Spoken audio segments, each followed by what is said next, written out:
ये कम्युनिस्टों ने ही refinery fertiliser plant बंद कराया था।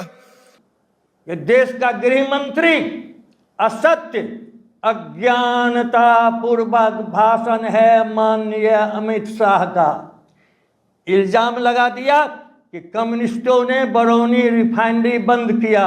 बोलो अमित शाह, तुमने रिलायंस से समझौता किया है कि नहीं? बेगूसराय की क्रांतिकारी धरती पर झूठ बोल करके जाओगे, हाथ पकड़ लेंगे। खबरदार, इस क्रांतिकारी धरती पर तुम इल्जाम नहीं लगा सकते हो। बरौनी फर्टिलाइजर कारखाना माननीय अटल बिहारी वाजपेयी ने ही बंद करवाया और तुम श्रेय लेते हो कि हम खोल रहे हैं। सरकारी क्षेत्र में एक पैसा भी बरौनी नया जो कारखाना बना जिसको हर्ल कहते हैं, यह निजी कंपनी है। किसका किसका शेयर है? रिफाइनरी का शेयर है, कोल इंडिया का शेयर है और एनटीपीसी का शेयर है। सरकार का एक पैसा भी नहीं है। और इसका रजिस्ट्रेशन छात्र नौजवान प्राइवेट कंपनी की तरह हुआ है।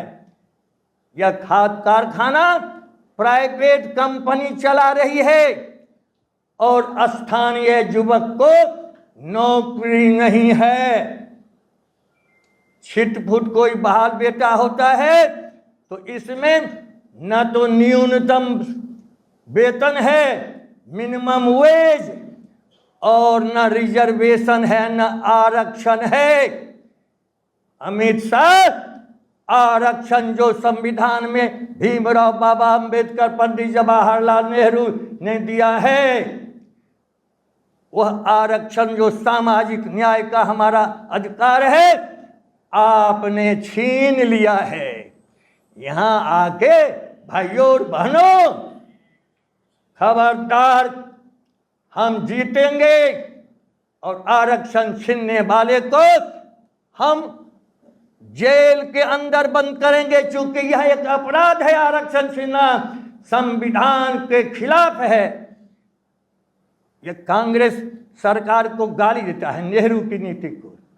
पंडित जवाहरलाल नेहरू ने जो आर्थिक क्षेत्र में, औद्योगिक क्षेत्र में आत्मनिर्भरता, सेल्फ रिलायंस की जो आर्थिक व्यवस्था बनाई थी, आज तक भाजपा ने सार्वजनिक क्षेत्र के कारखानों को निजी हाथों में नीलाम किया है, बेच रही है। यह सरकार बाजारीकरण कर रही है। जिस सार्वजनिक संस्था को वामपंथियों ने और कांग्रेसी सरकार ने लड़ करके उपलब्धि हासिल की। इसलिए इनके भाषणों से जो लोग गुमराह हो रहे हैं, उनके पास संदेश पहुंचाइए कि ये इंडिया गठबंधन जो एकताबद्ध है, और खास करके बेगूसराय में और बिहार में जो महागठबंधन है, हम 40 सीट पर लड़ रहे हैं। 40 सीट हमारी है।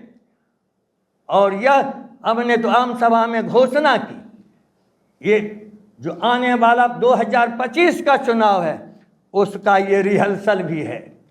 और देश बचाने का है, भाजपा भगाने का है राष्ट्रीय मुद्दा, और स्थानीय मुद्दा है रोजगार, महंगाई।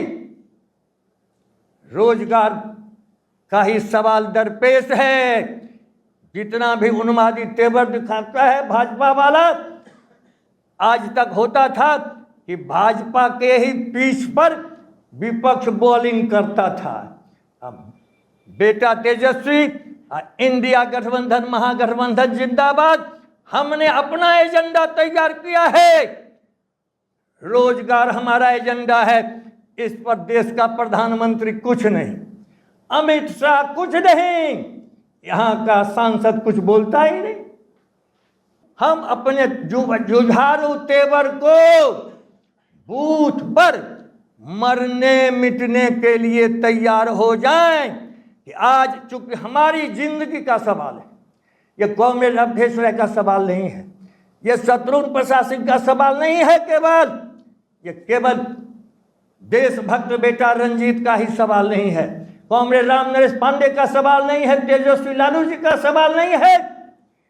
देश बचेगा कि नहीं, संविधान बचेगा कि नहीं, ये नौजवान पीढ़ी जिनके बाप दादे के अरमान को कुचला जा रहा है, इसके सपने को चकनाचूर किया जा रहा है। दोस्तों, इस बार जीवन मरण की लड़ाई लड़ो और हमें भरोसा है कि मेरी जिंदगी की अंतिम सांस तक बेगूसराय से ये गरीब का बेटा, कि खेत खलिहान में पैदा होने वाला अवधेश लोकसभा में जाए, जन जन की आवाज बने, एक एक यूथ स्टूडेंट आगे बढ़ जाओ, शहीदों के रास्ते आगे चलो। आगे कल आने वाली जो लाल सुबह है वह तुम्हारी है, तुम्हारी है, तुम्हारी है। बस इतना।